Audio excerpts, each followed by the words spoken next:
bienvenidos. Mi nombre es Janet Muñoz Rusagel y soy la encargada del enlace educativo en lo que es Taller Multinacional.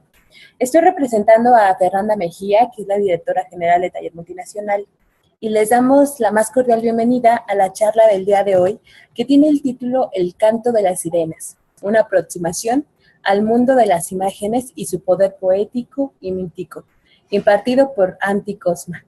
Pero ¿quién es Antti Cosma? A continuación les leeremos un poco sobre su breve semblanza. Es conocida también como Ancosmos o Cosmos, que Anto significa flores. Nació en Esparta y estudió en la Escuela de Arquitectura de la Universidad de Demócrito en Tracia. A sus 26 años se mudó a España, donde obtuvo su título en la Escuela Superior de Arquitectura de Madrid, con una beca en IKI, que es becas estatales, y otra fundación. En los últimos años, Cosma organiza talleres con el grupo de experimentación gráfica nombrado Infográfica y participa en proyectos de arte y activismo con el grupo Activat No. Podemos encontrar imágenes gráficas y literatura suyas en su blog. También Cosma, desde hace un largo tiempo, forma parte de la comunidad de tutores de Taller Multinacional. Y les quiero platicar un poco cómo funciona la dinámica. Esta charla tiene una duración de al menos 30 minutos, 35 o a veces menos, varía el tema. Y al final de la charla vamos a poder hacer preguntas o dudas que tengamos a Cosma en la parte del chat. El chat lo van a encontrar en la parte inferior donde dice chatear. Y se va a desplegar del lado derecho una tab como un menú y ahí van a poder ustedes visualizar y preguntar sus dudas. En este momento pueden experimentar con él indicándonos desde dónde nos están visitando, ¿no? Desde América Latina nos están visitando. Y bueno, también les vamos a pedir que silencien todos sus micrófonos y también que no activen sus cámaras, esto para evitar que se sature el ancho de banda. Pues sin más que hacer de este lado, vamos a darle paso a la palabra de Cosma, que nos tiene una charla muy amena el día de hoy.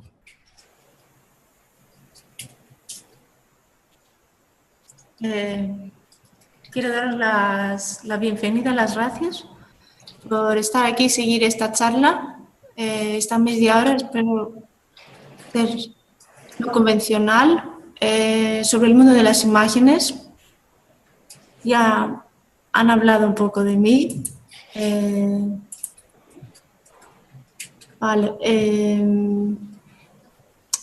Primero quisiera decir que yo personalmente, por dificultades de autoexpresión,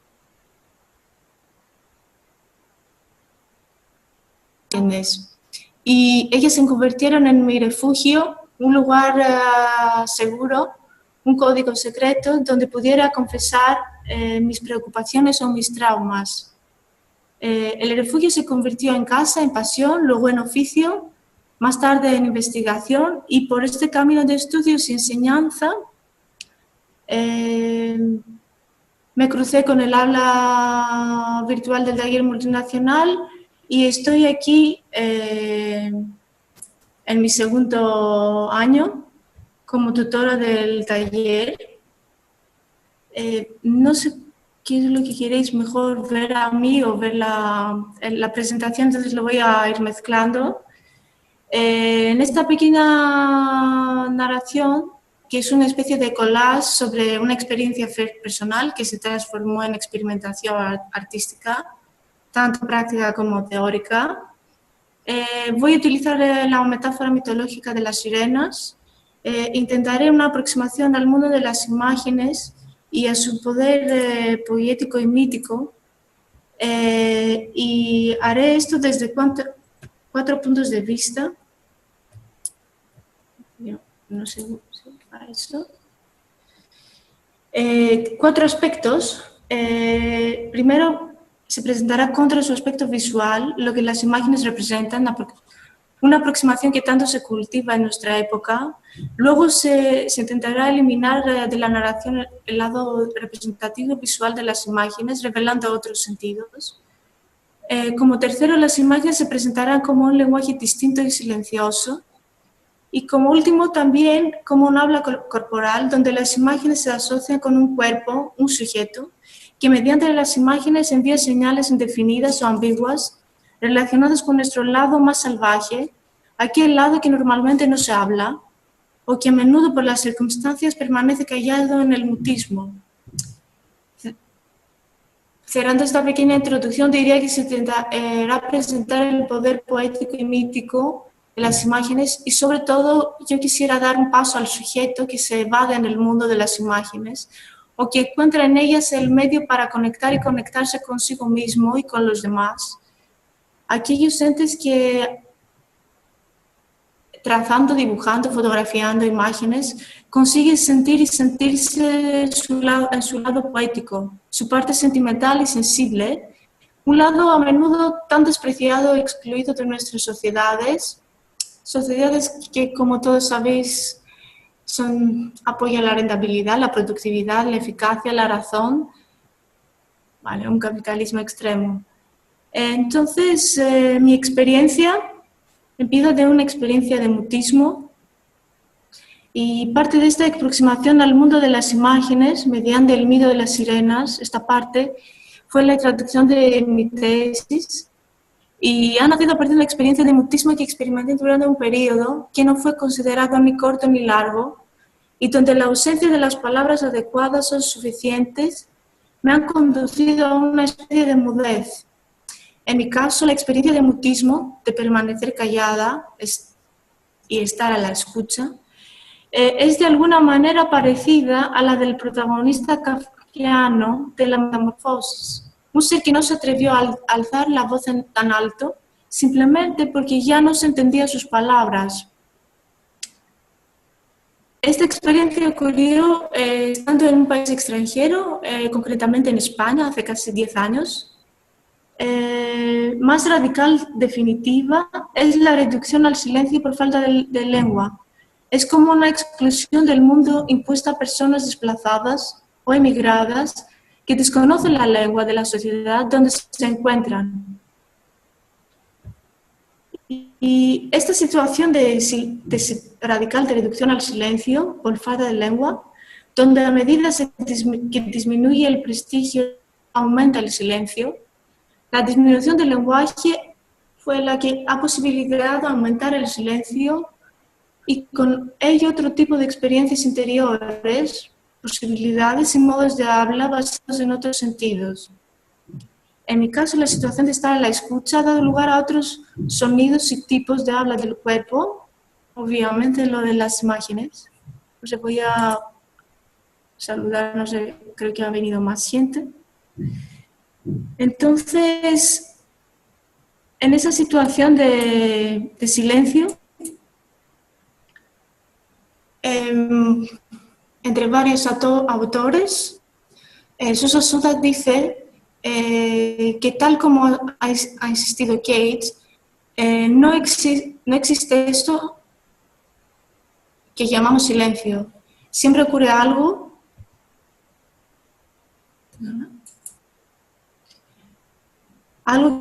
que produce sonido. John Keats, en la búsqueda de una situación de silencio absoluto, se sitúa frente a una sorpresa.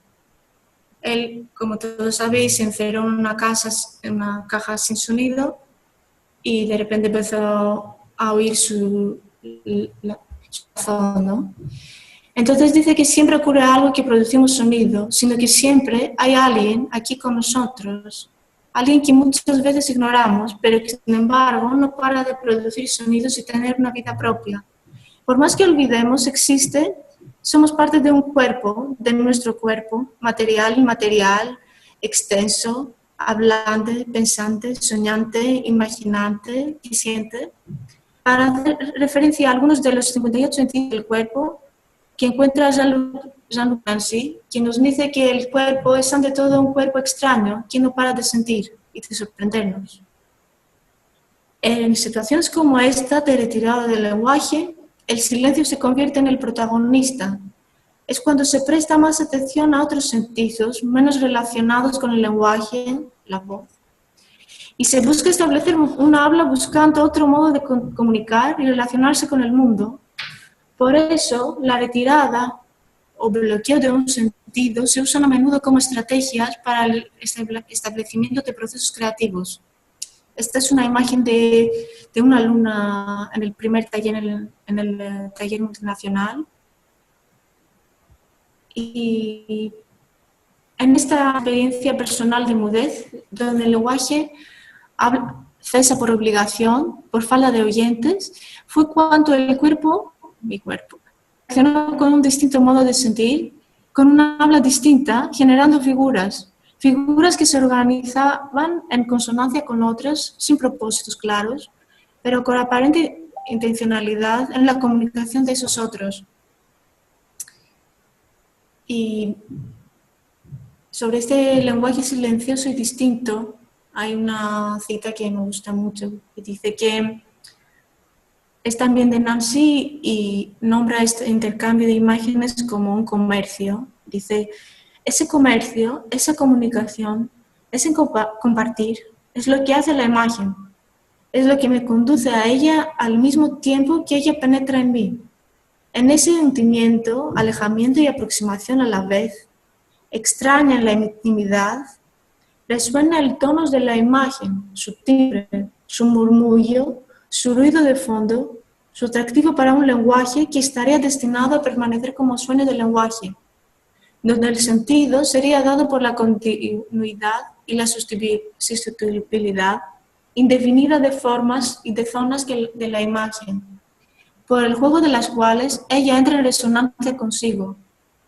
Todavía no un habla, por consiguiente, todavía no propiamente un otro, y sin embargo, no yo solo conmigo mismo, sino una fuera de que la imagen me expone como proveniente de algo más profundo en mí que yo.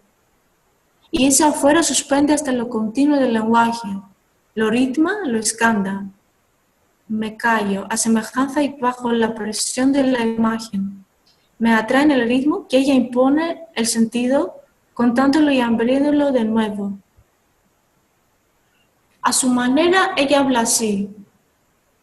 Esta es una imagen de una artista africana. Habla sobre un solo plano, a su superficie, sin remisión, a un fondo significado, pero sobre ese plano único, ella reverbera su propio fraseo, hace surgir esa manera de éxfrasis que empuja el sonido hacia la superficie en lugar de venir a ponerlo sobre ella. Este habla sobre una superficie plana que no llega a ser lenguaje, pero que tiene su propio fraseo y su capacidad afectiva, y de esto aquí estamos intentando hablar. Esta escritura extraña que brinda signos de afecto, como si fuera un sistema telepático, enviaba señales, mensajes a la extranjera, a mí en este caso, mensajes de un cuerpo desconocido que existió una vez y cuyas huellas, las figuras, como residuos, emitían mensajes sobre él, su estado y su existencia. Volvemos a ver eso.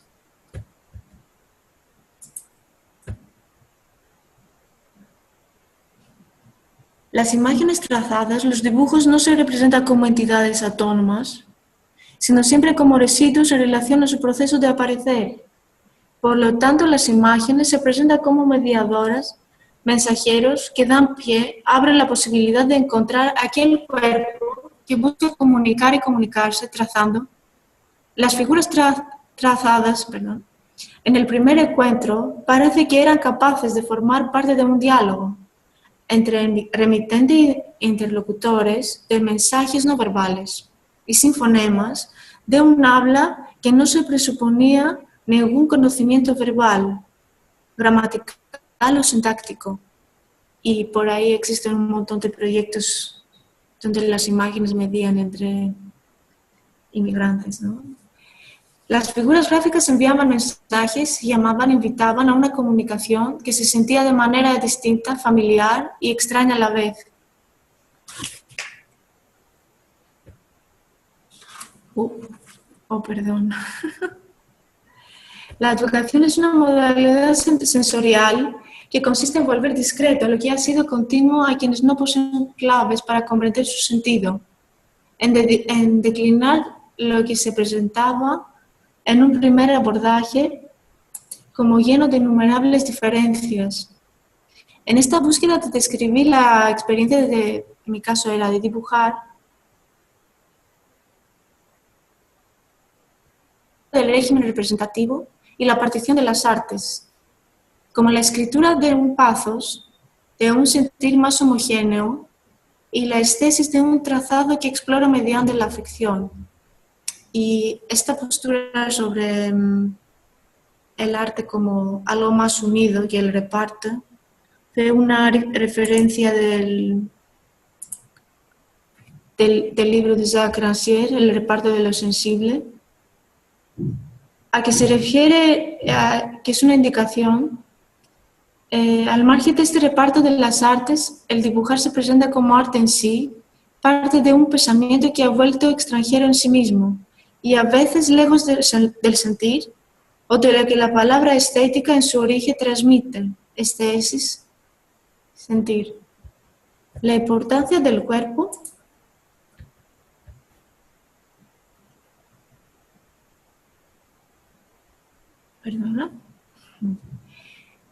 El cambio radical que provocó el mutismo reveló la importancia del cuerpo a la hora de comunicar y la posibilidad de comprender el dibujar no como una técnica concreta, con un fin externo. El dibujar ha sido el habla, el movimiento, la modalidad sensorial corporal que es capaz de abrir un diálogo y a su vez de establecer un modo de comunicación, de exploración y búsqueda.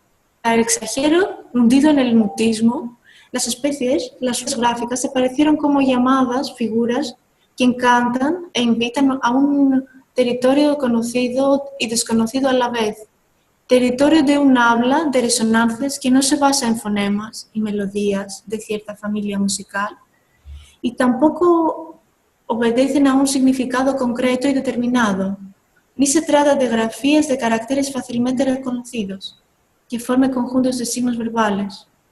Las figuras gráficas aparecen como bichos, criaturas raras, que tienen una vida propia, que llaman e invitan. Y pregunto, ¿de qué naturaleza era el canto de las sirenas? O parafraseando, ¿de qué naturaleza es el canto de las imágenes? ¿En qué consistía su defecto? ¿Por qué este defecto? ¿Por qué dicho defecto tornaba aquel tan poderoso? Algunos siempre respondieron que era un canto inhumano, un ruido natural, sin duda. ¿Acaso hay otro? Pero al margen de la naturaleza, en cualquier caso ajeno al hombre, muy bajo y que despertaba en ese extremo placer de sucumbir que el hombre no puede satisfacer en las condiciones normales de la vida. Ahora bien, dicen otros, más extraño era el encantamiento. Este se limitaba a reproducir el canto habitual de los hombres, y dado que las sirenas, que no eran sino animales extremadamente bellos, a causa del reflejo de la belleza femenina, podían cantar como cantaban los hombres, tornaban el canto tan insólido que hacía nacer en quien lo oía la sospecha de la inhumanidad en todo canto humano. El canto de las sirenas involucra al menos dos cosas. La llamada de las voces, por un lado, es el canto de estas bestias de extrema belleza que hablan e invitan a continuar y seguir las voces en su territorio, y luego la llamada que invita a la entrada en un territorio de pérdida de uno mismo, de cambio y de metamorfosis, un territorio de alguna forma infinito, compuesto prácticamente de ruidos naturales, resonancia de restos de movimientos humanos. Terreno que la llamada y sus cantos invita a recorrer esos lugares envueltos de un material fantasmático, imaginario, lugar de metamorfosis. La llamada y el paso de esta extraña navegación, la experiencia de esta fascinación, son las que impulsan a transformar, trasladar y describir esta experiencia incorpora en palabras, en relato, el canto llama e invita a la navegación extraña en un lugar donde habitaban las sirenas. Ulises vence a las sirenas y logra seguir navegando. Consigue atravesar, correr y salir al encuentro de las sirenas, estas bestias, que convertían el canto en algo tan sólido que hacían surgir en quien lo escuchaba la sospecha de inhumanidad en todo canto humano. La cabezonería y la prudencia de Ulises, su perfidia que lo condujo a disfrutar del espectáculo de las sirenas sin riesgos, sin aceptar sus consecuencias, ese goce cobarde, mediocre y tranquilo, y esa cobardía lo sitúa fuera de la condición común. Ulises huyó sin riesgo y no quiso seguir el canto de las bestias.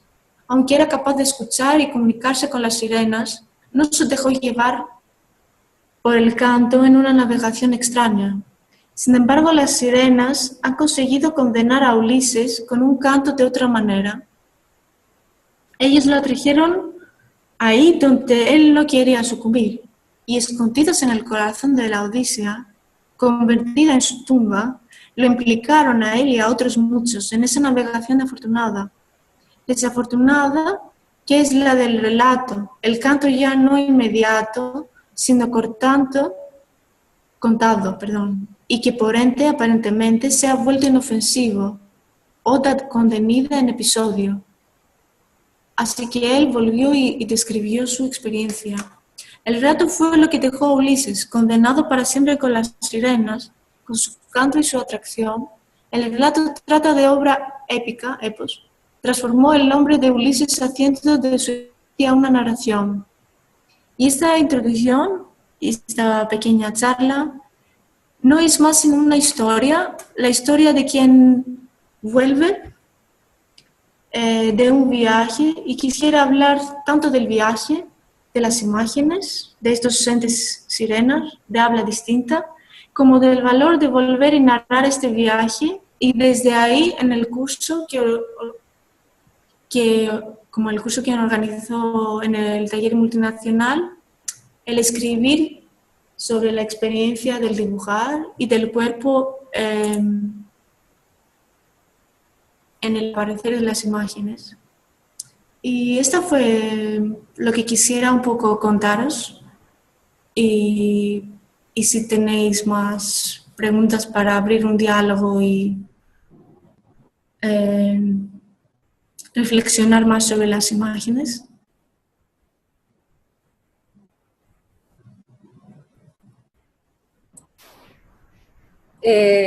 En este momento pueden dar paso a sus preguntas, a sus dudas, inquietudes, algunas recomendaciones que les gustaría que les hiciera Cosma, como algún autor, alguna lectura. Y del lado del chat podemos ver que nos visitan desde Ecuador, desde Roma, Italia, ese seguro es tu amigo Cosma, desde Hermosillo, México. Entonces, en este momento damos paso a sus dudas, inquietudes o comentarios, y estamos aquí para escucharlos. También nos están visitando desde Panamá. Muchísimas gracias. Sabemos que Taller Multinacional llega a toda lo que es América Latina, pero también otras partes del mundo, y de lo cual estamos muy agradecidos que nos estén siguiendo. Así que no tengan miedo y pueden comentar en este momento todas sus inquietudes. Estimada Cosma, yo tengo una duda. Por ejemplo, aquellos que estamos como alejados de la parte de dibujo, pero no de la escritura, y hay como este cierto prejuicio hacia el dibujo por esta cuestión de yo no sé dibujar, por el concepto que se tiene sobre el dibujo. Sí.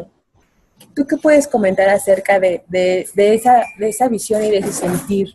¿No? Por ejemplo, ¿cómo provocas a un alumno que tiene como esa inquietud de dibujar, pero llega con el yo no dibujo, yo no sé dibujar, como se cree que se debería hacer?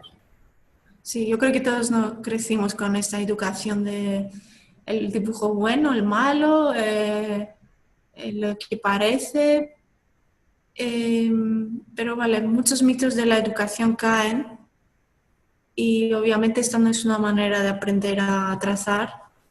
Esta aproximación mediante el cuerpo quiere, entre otras cosas, llevar un poco, no sé, un camino distinto a esa educación clásica, ¿no? Que siempre en eso la imagen, como el dibujo, es algo preparatorio, ¿no?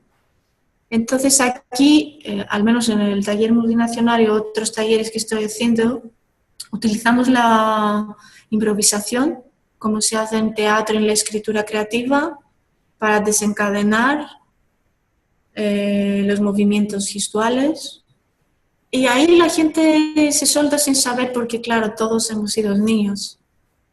Entonces también esto es una vuelta a nuestro lado poético, infantil. Es un poco volver a esta parte que normalmente no se expresa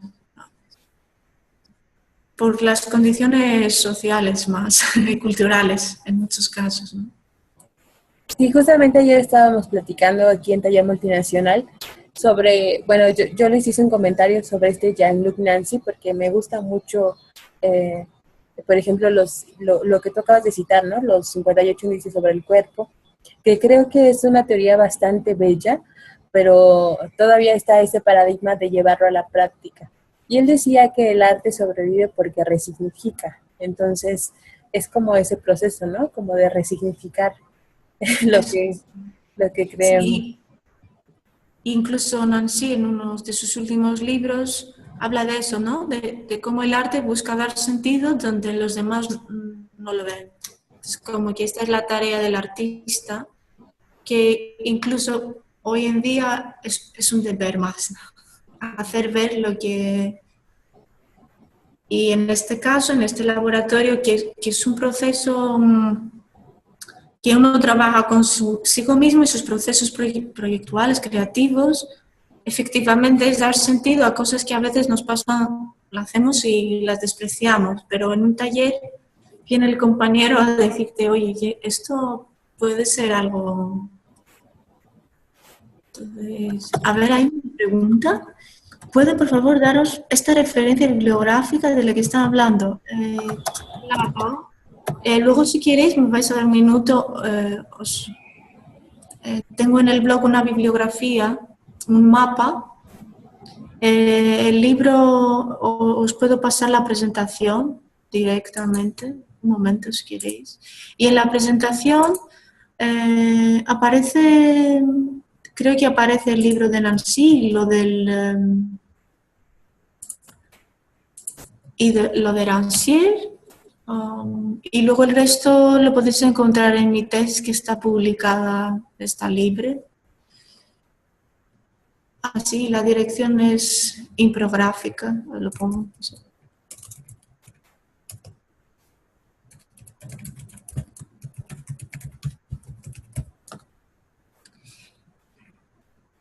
Querida Cosma, en esa bibliografía que mencionas en el blog, está el que acabas de decir de Jean-Luc Nancy, pero no el de 58 indicios, sino el último que dices que acaba de escribir.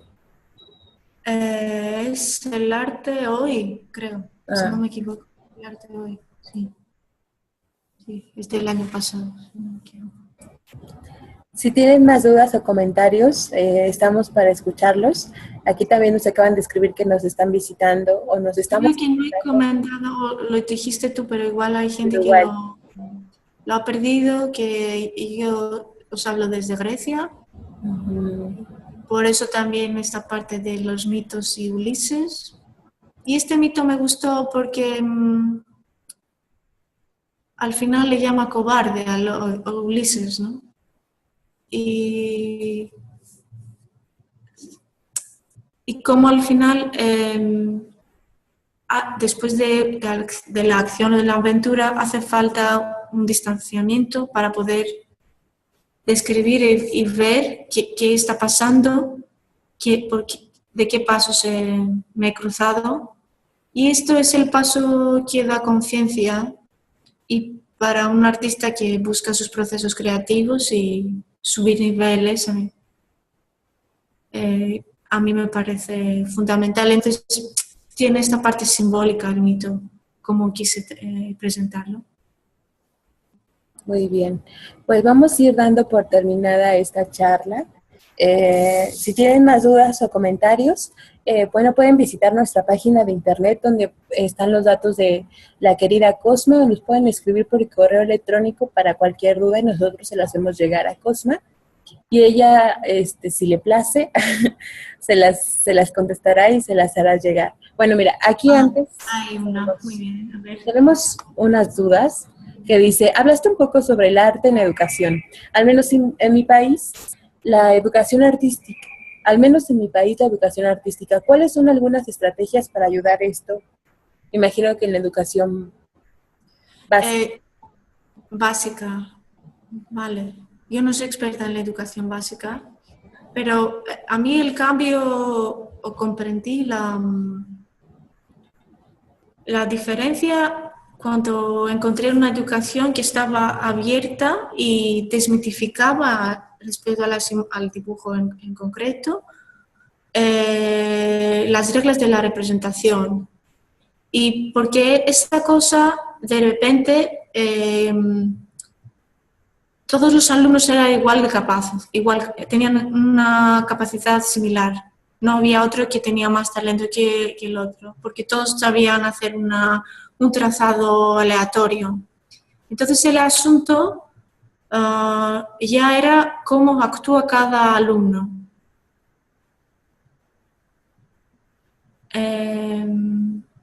No sé, también parte de esta pedagogía está bastante escrita, está en arquitectura y luego hay un libro que se llama La educación artística no son manualidades, de una chica que ahora mismo creo que se llama Ayaso, que también va en esta vía y ella sí que tiene para educación básica muchas más estrategias, que son más sobre el arte, porque yo trabajo más del dibujo.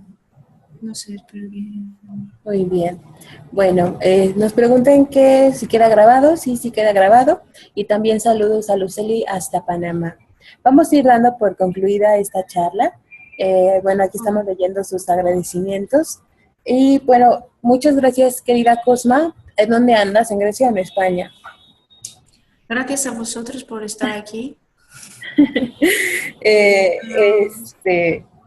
Y muchas gracias por tu tiempo y compartirnos estos temas tan interesantes. Si ustedes quieren conocer un poco más sobre Cosma y sobre su taller que próximamente va a impartir en Taller Multinacional, porque es un laboratorio donde se parte desde la experimentación, desde estas lecturas súper interesantes sobre el cuerpo y la escritura y el dibujo, pueden visitar nuestra página en Taller Multinacional, y el curso tiene por nombre Laboratorio de Dibujar y Escribir, el cuerpo en el aparecer de la imagen. Es un seminario de 2 meses, que son 8 semanas, con un total de más o menos de 80 horas de acción educativa. Son muy interesantes los cursos que se imparten. Si no tienen la oportunidad de hacerlo ahora, bueno, pueden suscribirse a la página para que más adelante ustedes estén enterados de los cursos que vamos dando, y también tenemos opciones de becas y otros programas próximamente que vamos a tener. Les quiero dar las gracias a todos los que hacen posible los programas de Taller Multinacional, que es a Yadira Rubí, a Victoria Narro, a Julián Monroy, a Genoveva Martínez, a Miguel Rodríguez Sepúlveda y a Fernanda Mejía.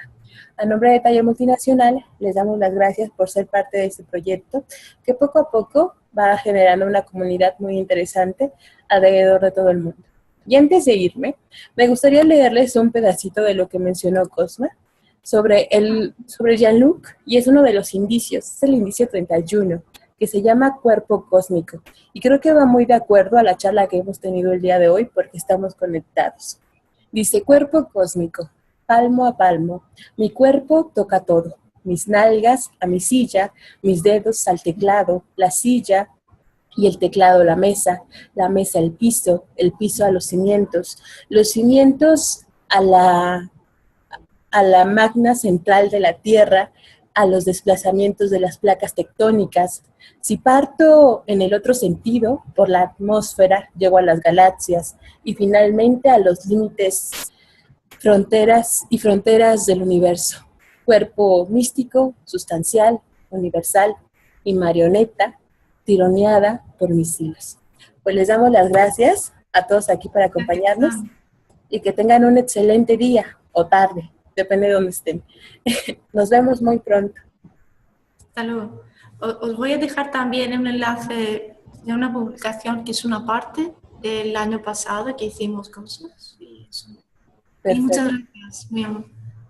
Pueden dar clic para que no la pierdan, esta liga, porque el video no guarda las ligas, solo guarda las charlas. Okay. Bueno, cuando uno está platicando con el otro o platicando con nosotros, pero no guarda estas conversaciones que están en el chat. Así que les pedimos que le den un clic para que se vaya abriendo. Y pues muchísimas gracias por acompañarnos y nos vemos muy pronto. Gracias, Cosma.